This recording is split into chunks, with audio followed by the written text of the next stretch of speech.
Local 4 News starts now with a breaking news alert.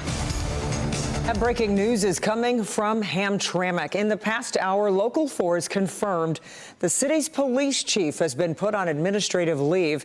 The city manager says Jamil Altaheri will remain on leave pending the outcome of an investigation. But right now, we don't know about any official allegations. And of course, we will stay on top of this story and bring you any updates as they come in.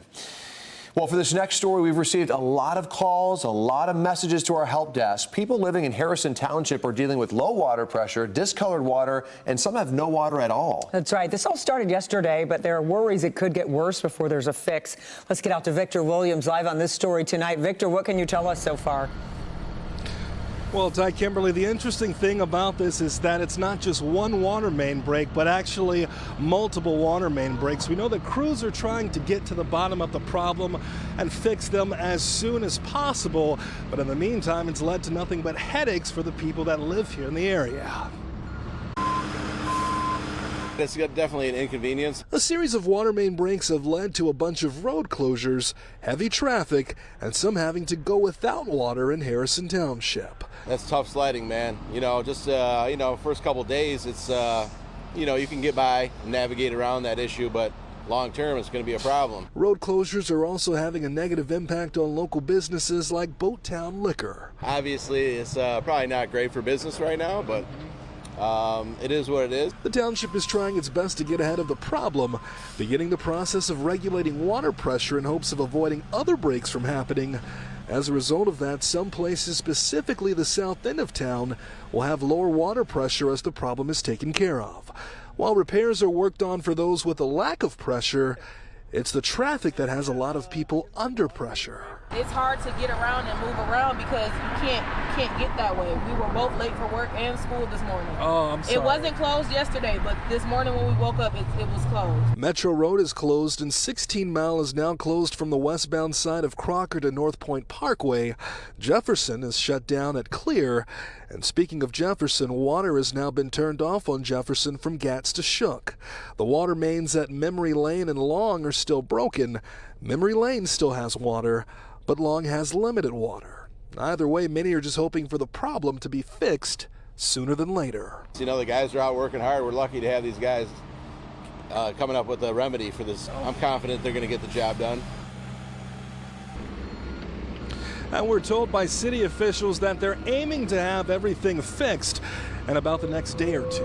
In the meantime, we're reporting live in Harrison Township. Victor Williams, Local 4. All right, Victor, thank you.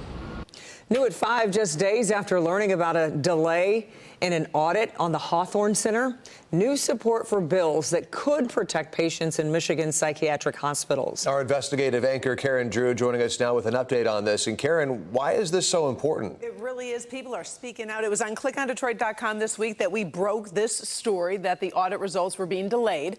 And lawmakers are not going to wait now for that audit. They are taking steps to protect patients. The new bills stem from the current Auditor General investigation into the state's Office of Recipient Rights. Now, that office includes Hawthorne, and it's the state's only child psychiatric facility.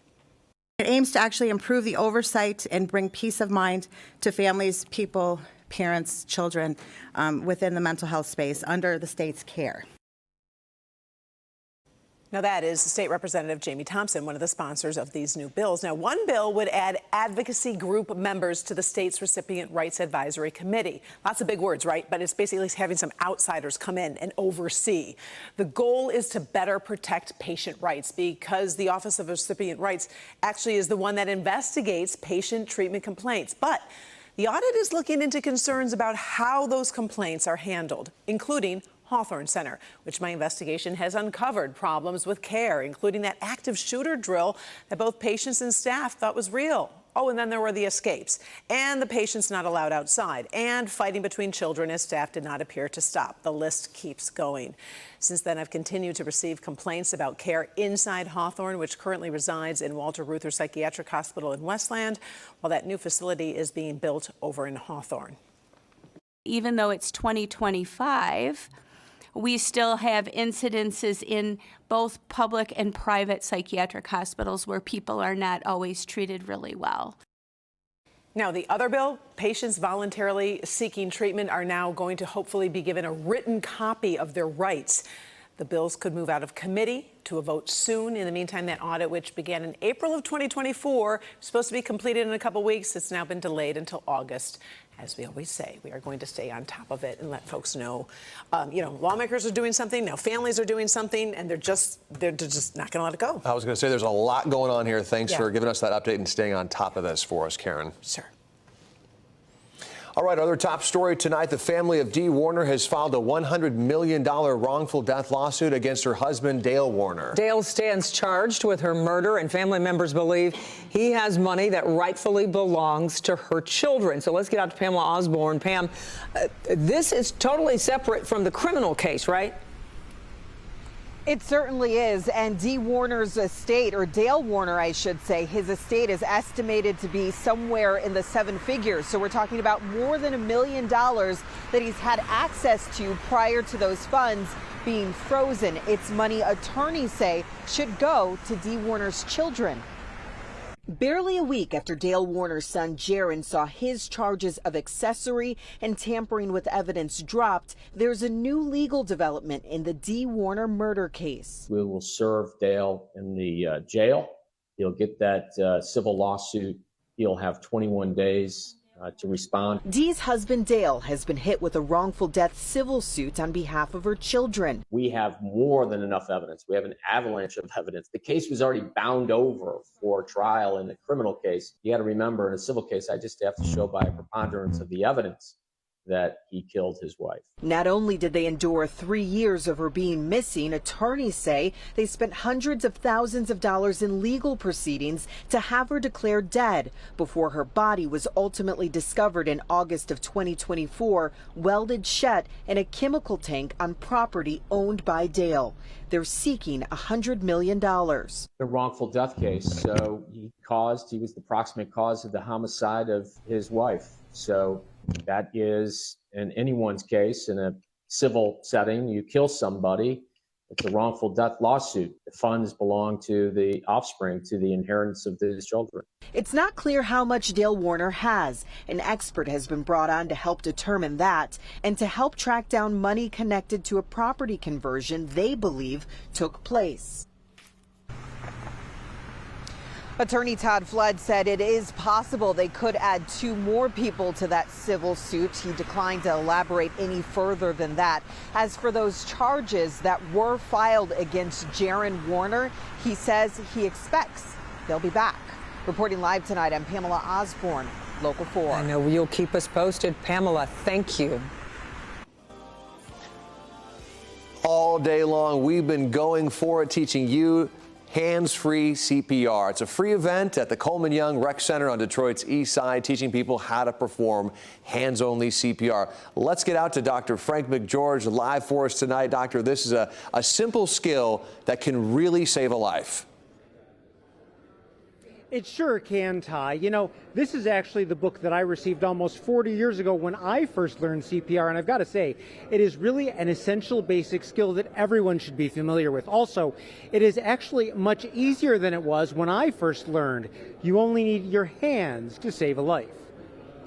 So the first thing we have to do is making sure somebody can recognize a cardiac arrest. The person's not breathing, they don't have a pulse, and as soon as we recognize that, getting hands on the chest and actually starting CPR. Oh, there's the green light. So it gives you nice feedback right away, so you can see how hard and how fast you've got to do it. Great job. People from across Metro Detroit came out to learn what should be a basic life skill for different reasons. I heard a voice saying, you need to learn CPR. The next thing I knew, I turned around, and you were on TV. Today I came with my grandmother, and she brought me out here to learn more about CPR training, which I've done before in school, but I want to do more compression so I can get like a hands-on experience. The steps are simple. Call 911 and press hard and fast on the chest, specifically 2 inches deep and 120 compressions per minute, to the rhythm of Staying Alive. But that's not all. So right now people are learning hands-only CPR, an early initial step, but if they have access to an AED, that's really huge. Yeah, especially if someone someone is in 2 lethal heart rhythms and we can get them out of that heart rhythm by using an AED, that increases their chance of survival. In addition to CPR training, the Detroit Health Department was doing health screenings for high blood pressure, cholesterol, and diabetes. Charles Lewis from Detroit found out he actually has prediabetes. I was a little surprised. With my diet, I've never smoked, never drank, never did any of those things. And when she told me it was a little high, I said, well, that's something I got to work on.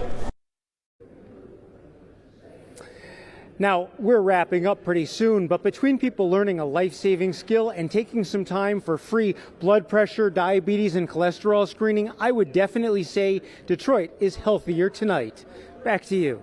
You've been working hard out there, Doctor, and yeah, this event's incredible because it really gives people a skill that they can then use in their lives to save lives, which is just so incredible. Doctor, we'll check back in a little bit later in the show. Thanks so much. All right, now to the weather. It's been dreary all day today, all across Metro Detroit. These are live pictures from our Metro Airport Skycam. And now we go to Exact Track 4D radar. From the looks of it, rain is going to be sticking around through at least tonight. The big question now, is the wet weather going to be clearing out before the holiday weekend? That's right. Let's get over to forewarned meteorologist Kim Adams. Kim, we've seen a decent amount of rain here last couple days.